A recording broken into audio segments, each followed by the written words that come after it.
All right, guys, here we go. The Scientist, how to play The Scientist on piano. It's a bit of a, partly it's just the piano part as well.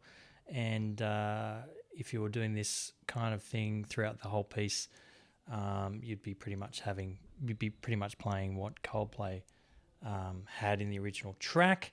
And also, though, it does have a little bit of melody as we get on a little bit further as well. So if you're playing just piano and no singing, you might want to play this part as well, right? You can see the melody there. Let me just show you up here. This is the melody here. Now that's not in the original because that's the singing. Okay, so it depends on what you want to know. But here we go.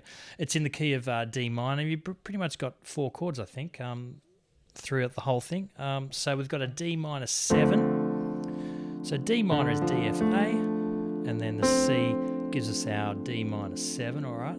Okay, so we got that, the D minor 7, we got 4 times of that. That's our left hand. It's worth getting the left hand just right first. Then we got a B flat chord, B flat D F. Now it's worth thinking of them as chords rather than thinking of them as 3 individual notes. Now obviously at first you're going to have to think B flat chord is B flat D F, but along the way, as you get better at playing the piano, you want to think when you see that B flat chord and instantly know how to play a B flat chord. That's root position. There are other ways to play it, different inversions, and just in reality, B flat chord itself is B flat D F in any shape, form, on any instrument, right? B flat, F, and when we put a D up here, right? Just it's anything, right? Okay, so that's it. But anyway, we've got a B flat in root position. All right, I'm using a bit of pedal there. I'm just going to move my pedal a bit. It's in the wrong spot. All right. That's a bit better.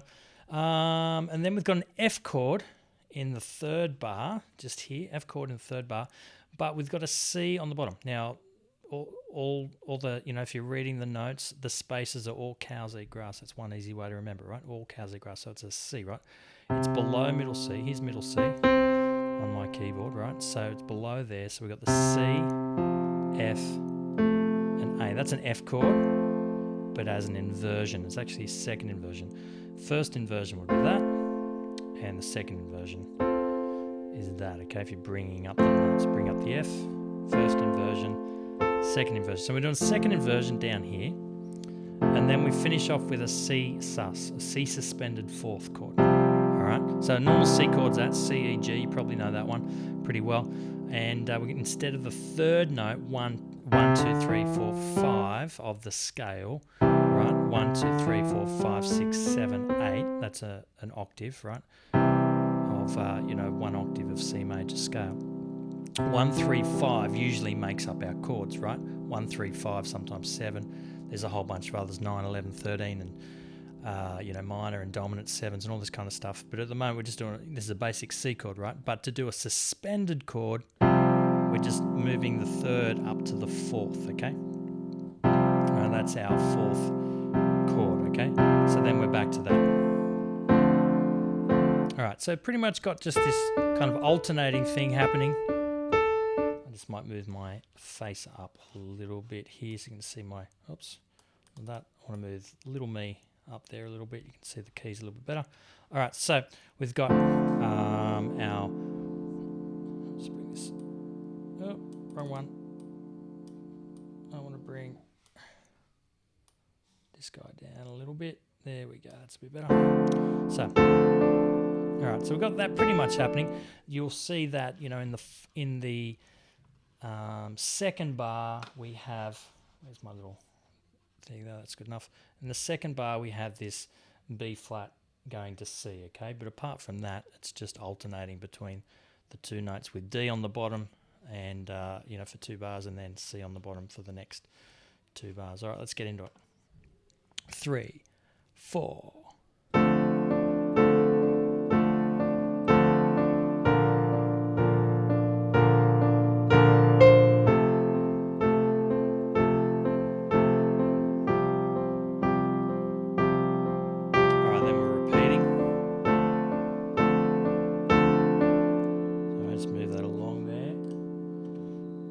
Friends, all right, B flat chord again,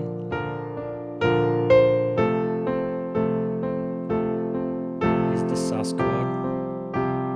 All right, and here's where you would just keep doing that if you were playing along and singing along, or you had somebody else singing along, or even somebody else playing another instrument. But here, if you want to play the piano, all right, that's how we go there. So we're starting on the second beat. So the third beat, second half of the bar is what I meant to say. 1, 2, 3, and 4, and. All right. Now, what I want you to note is that in between. Where are we here? This C here, this C, you've got F, G, F, C. All right, this C here is just before the bar, right? Just before beat 1, and then it's tied here. We're not playing 2 C's here. So we're going 1, 2, 3, and 4, and 1, and 2, and. All right, so off the beat, right? So you can see where the chords line up with the melody, all right? So this C lines up with nothing else. It's in between this D minor chord and in between this B flat chord. All right. And this A is in between the first and the second B flat chord. And if you kind of take that principle throughout this whole song and you keep the chords nice and consistent, 1, 2, 3, 4, just keep doing that the whole way through, you'll be fine. All right. So 1, 2, 3, 4.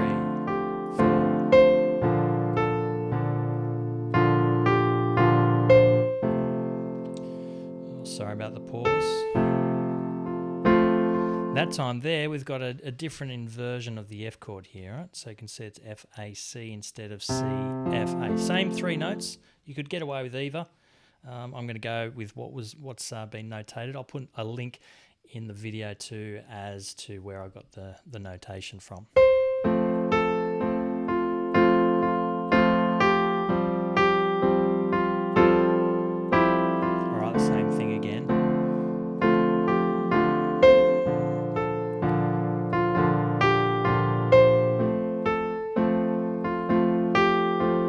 Now, just that little, can you see this guy here with the 2 tails, all right? This is a semiquaver, or also known as a 16th note, and it is 1/16 of a normal bar, right? A common bar, which is the most common bar. Sometimes you'll see a C. Oh, didn't mean to do that.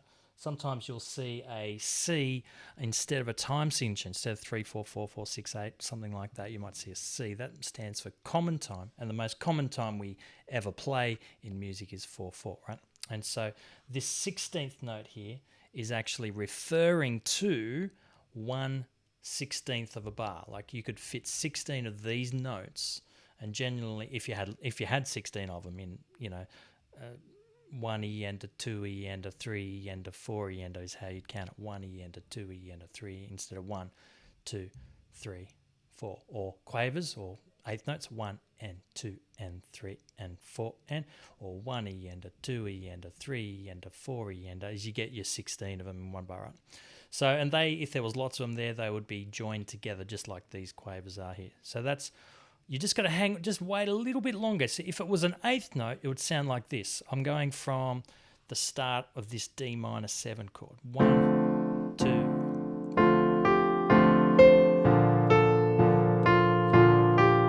That's if it was an eighth note, right? If it was a quaver, but it's not. It's a semi-quaver, a 16th note. So it goes, it's just a little bit later that it gets played, right? 1, 2.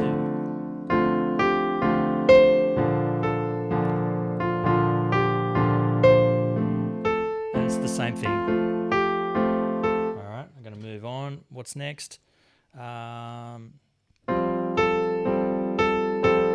I've got a new chord here, or just an extra note. We've got the E there. Now it's actually got an E with, I don't know if you noticed here, it's got an E here with the left hand, but it's also got an E here on the right hand. It's actually the same note. So I would just play it with the right hand, I think.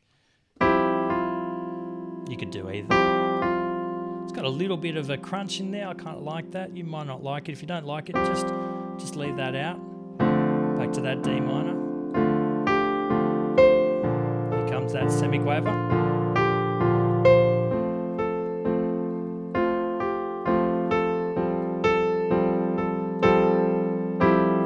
All right, and there's that E in there again.